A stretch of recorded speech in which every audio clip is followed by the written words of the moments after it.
தந்தி தொலைக்காட்சி நேயர்களுக்கு வணக்கம். நல்லதை சொல்வோம், நல்லதை செய்வோம், நல்லதே நடக்கும். இன்று 29/6/2023 வியாழக்கிழமை. சுவாதி நட்சத்திரம் மதியம் 1:50 வரை, பிறகு விசாகம் நட்சத்திரம். இன்றைக்கு நான் உங்களுக்கு சொல்ல இருக்கிற ஒரு கருத்து, திருமண தடை எதனால் ஏற்படுகிறது. ரொம்ப பேர் எனக்கு தொலைபேசி வாயிலாக சொல்லுவாங்க, என்னுடைய பையனுக்கு 38 வருஷம் ஆச்சு ஐயா, 40 வருஷம் ஆச்சு, இன்னும் கல்யாணமே முடியலை, வந்த வரனெல்லாம் தள்ளி போகுது, என்ன காரணம், உங்களை எப்போ பார்க்குறது அப்படிம்பாங்க. சில பேர் பெண்களை கேட்பாங்க, எங்கள் பொண்ணுக்கு 28 வயசாகிடுச்சு, இது மாதிரி வெளிநாட்டில் இருக்குது, கல்யாணத்துக்கு ஒத்துக்கவே மாட்டேங்குது, எதுனால ஐயா, அதுக்கு என்ன செய்யலாம், ஜாதகம் எப்படி இருக்குன்னு பார்க்கணும் அப்படிம்பாங்க. பொதுவாக திருமண தடை இப்போ ரொம்ப அதிகமாக வந்துருச்சு. காரணம் என்ன அப்படின்னா, ஜாதகத்தை எடுத்துக்கிட்டோம் அப்படின்னா ஜோதிட சாஸ்திரம் என்ன சொல்கிறதுங்கிறது பார்க்கணும். களத்திரக்காரகன்கிறது சுக்கிரன், கணவன் அல்லது மனைவிக்கு அதிபதி யாரு அப்படின்னா அதுக்கென்று நியமிக்கப்பட்ட ஒரு கிரகம் சுக்கிரன்.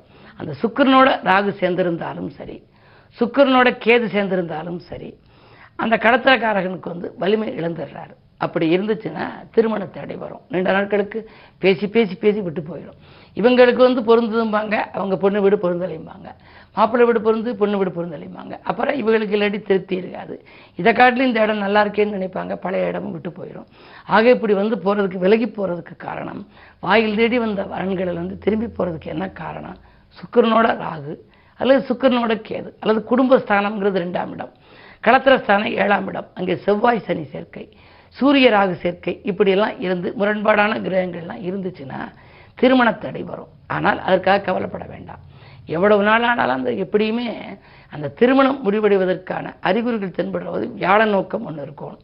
வியாழன் பச்சை கொடி காட்டினா தான் கல்யாணம் முடியும். 2வது குடும்பஸ்தானம் வலுவடைகிறதுக்கு என்ன தெய்வத்தை கும்பிடணும்னு இருக்குது. அப்படி கும்பிட்டு எத்தனையோ பலாயிரக்கணக்கான பேருக்கு கல்யாணங்கள் முடிஞ்சிருக்கு. பொதுவாக சுக்கிரனோட கேது ஒருத்தருக்கு சேர்ந்துருந்துச்சு அப்படின்னா அவர் ஆசிரியராக இருப்பாராம், பேராசிரியராக இருப்பாராம், கதாசிரியராக இருப்பார், பிரபலமான யோகத்தில் இருப்பார், கவிஞராக இருப்பார். ஆனால் அவருக்கு குடும்பம் அமைகிறது ரொம்ப சிரமம். இதற்கு ஒரு பாடலே உண்டு. கலைஞனவன் சுக்கிரனுடன் கேது சேர்ந்தால் கல்வியிலும் கேள்வியிலும் தேர்ச்சி மிக்கான். சுக்கிரனோட ஒரு ஜாதகத்தில் கேது இருக்குன்னு வச்சுங்க, கல்வி கேள்விகளில் தேர்ச்சி பெற்று விளங்குவார். அலைவாயும் மனமுடையான், இதுவா அதுவா அப்படி ரெட்டிச்சு சிந்தனை இருக்குமா. அலைவாயும் மனமுடையான், மாலை சூடும் ஆரணங்கை ஆராய்ந்து தேர்ந்தெடுத்தால், இந்த இடம் தான் முக்கியம், மாலை சூடும் ஆரணங்கை ஆராய்ந்து தேர்ந்தெடுத்தால் நிலையான வாழ்வமையும் இன்பம் சேரும். இல்லாட்டி வாழ்க்கை நிலைக்காதான். வாழ்வில் விவாகரத்துகள் ஆகலாம், ஏதாவது பிரச்சனைகள் உருவாகலாம். நிலையான வாழ்வமையும் இன்பம் சேரும், நிகழ்காலம் எதிர்காலம் நன்மையாகும்னு சொல்லியிருக்காங்க. சுக்கிரனோட கேது சேர்ந்தா ஞானத்தன்மை வரலாம், ஆனால் வாழ்க்கையில் மனைவியோடு ஒன்றி இருந்தால் அது இல்லறம் நல்லறமாக வரணும் அப்படின்னா ஆராய்ந்து பெண்ணை தேர்ந்தெடுக்கணும். அது மாதிரி பெண்களுக்கு இருந்தால் ஆராய்ந்து அந்த கணவன்களை தேர்ந்தெடுக்க வேண்டும், மாப்பிள்ளையை தேர்ந்தெடுக்கணும். ஆக திருமண தடை எப்படி இருந்தாலும் அது இருக்கும் இடம், பார்க்கும் கிரகத்தை பொறுத்து அதற்குரிய வழிபாடுகளை மேற்கொண்டால் அதன் மூலமாக அதனுடைய கடுமை குறைந்து நன்மை கிடைக்கும் என்ற கருத்தை தெரிவித்து இனி இந்திய ராசி பலன்களை இப்பொழுது உங்களுக்கு வழங்கப் போகின்றேன். மேசராசி நேயர்களே, வருமானம் திருப்தி தரும் நாள். இன்று வளர்ச்சி அதிகரிக்கலாம், தொழில் முன்னேற்றம் உண்டு, தொல்லை தந்த எதிரிகள் விலகுவார்கள். ராசிநாதன் செவ்வாய் நீச்சம் பெற்று சுக்கிரனோடு இருப்பதால் சுக்கிர மங்கள யோகம் செயல்படுகின்றது. எனவே கல்யாண கனவுகள் நனவாகலாம், கடமையில் இருந்த தொய்வு அகலும். இந்த நாள் நல்ல நாள். ரிஷபராசி நேயர்களே, உங்களுக்கெல்லாம் உயர்ந்த மனிதர்களின் ஒத்துழைப்பு கிடைத்து மகிழும் நாள். உள்ள மகிழும் சம்பவங்கள் இல்லத்தில் நடைபெறும். நண்பர்கள் உங்களுக்கு நல்ல தகவலை கொண்டு வந்து சேர்ப்பார்கள். அயல் நாட்டிலிருந்து பாலிய நண்பர்கள் உங்களுக்கு அனுகூலமான தகவல்களை தரலாம். சுப செலவுகளும் உண்டு. அரசியல் களத்தில் இருப்பவர்களுக்கு நல்ல அதிகார பதவிகள் கிடைக்கலாம். மிதுனராசி நேயர்களே, உங்களுக்கு நீங்கள் தேர்ந்தெடுத்த களம் எதுவாக இருந்தாலும் அதில் வெற்றி கிடைக்கும். சூரிய பலம் நன்றாக இருப்பதால் நினைத்தது நினைத்த மாத்திரத்தில் செய்து முடிப்பீர்கள். கடன் சுமை குறையும், கவலைகள் தீரும், கல்விக்காக எடுத்த முயற்சி கைகூடும். கடகராசி நேயர்களே, உங்களுக்கு அஷ்டமத்து சனியின் ஆதிக்கம் இருப்பதால் சேமிப்பு கரையலாம், செலவுகள் கூடுதலாக இருக்கும். திட்டமிட்ட காரியங்கள் திசை மாறி செல்லும். வாங்கிய சொத்துக்களை விற்கக்கூடிய சூழல் உருவாகலாம். பெண்களால் சில பிரச்சனைகள் வரும். பிள்ளைகளை உங்கள் மேற்பார்வையில் வைத்துக் கொள்வது நல்லது. சிம்மராசி நேயர்களே, உங்களுக்கு தொழில் முன்னேற்றம் ஏற்படும் நாள். கரைந்த சேமிப்புகளை ஈடுகட்டுவீர்கள். புதிய ஒப்பந்தங்கள் உங்களுக்கு வரலாம். உத்தியோகத்தில் உள்ளவர்களுக்கு ஊதிய உயர்வு எதிர்பார்த்தபடி கிடைக்கும்.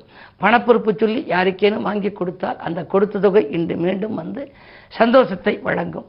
7லே சனி வக்ர இயக்கத்தில் இருப்பதால் பயணங்கள் பலன் தரும்.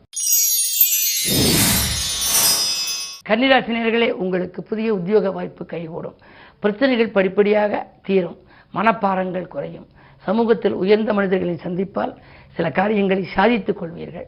சமயோஜித புத்தியின் காரணமாகவும் உங்களுக்கு நன்மைகள் கிடைக்கும்.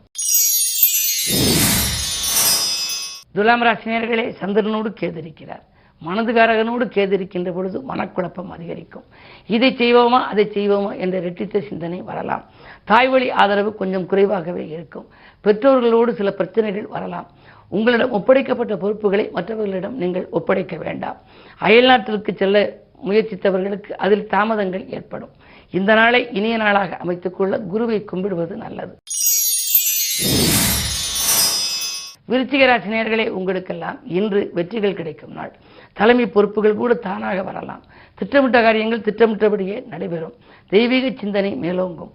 தொழில் அபிவிருத்தி, உத்தியோக அபிவிருத்தி என்று நீங்கள் அபிவிருத்திகளை வளர்த்துக் கொண்டே செல்வீர்கள். அதே நேரத்தில் வருமானம் பெருக நண்பர்களும் வழிகாட்டுவார்கள்.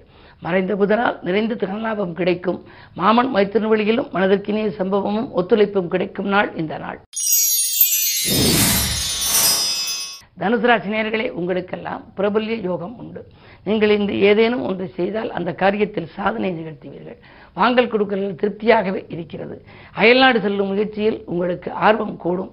அதே நேரத்தில் வீட்டிற்கு தேவையான விலை உயர்ந்த பொருட்களையும் வாங்கி மகிழ்வீர்கள். இந்த மதியத்திற்கு மேல் உங்களுக்கு மனமகிழ்ச்சி தரும் தகவல் வரப்போகிறது. மகர ராசினியர்களே, உங்களுக்கெல்லாம் 2லே சனி வக்ரம் பெற்றிருக்கிறார்.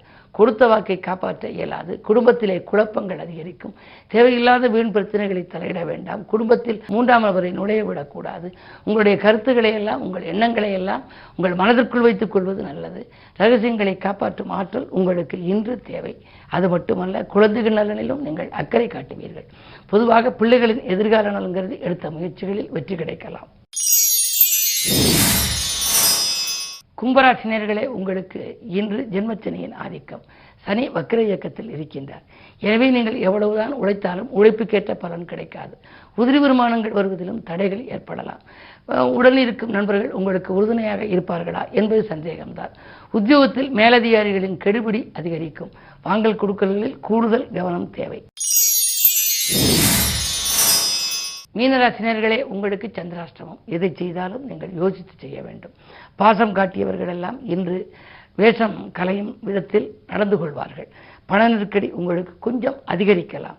நீங்கள் எதை செய்தாலும் யோசித்தும் பூசித்தும் செய்வது மட்டுமல்ல, அனுபவஸ்தர்களின் அறிவுரைகளையும் கேட்டுக்கொள்வது நல்லது.